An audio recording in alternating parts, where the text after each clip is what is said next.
family had to switch to a gluten-free diet, my mom came up with a quick and easy gluten-free bread recipe that was cheap enough to feed all 6 of us. She makes her simple gluten-free bread recipe in our bread machine, so it's extra fast. You can too. Let me show you how. We have a grinder that does an amazing job of changing regular cheap rice into rice flour, but you can just buy your rice flour. So all you do is combine a half cup of dry milk mix, it has to be dry, with a half cup of regular cornstarch, which we usually buy in bulk at Sam's Club because we make a lot of gluten-free bread.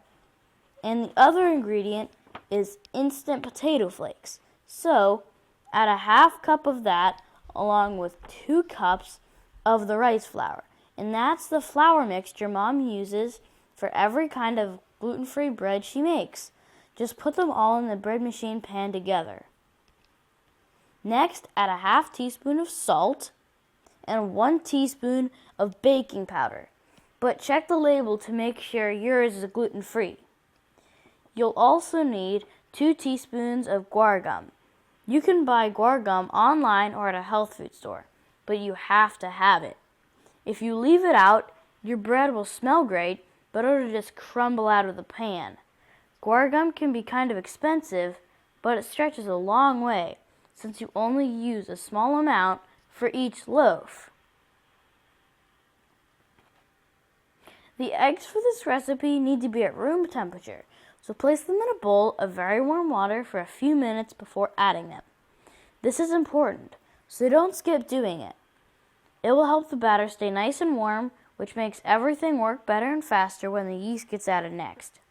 So measure 1 2/3 of cups of very warm water, then add 1 tablespoon of yeast, followed by 2 tablespoons of sugar.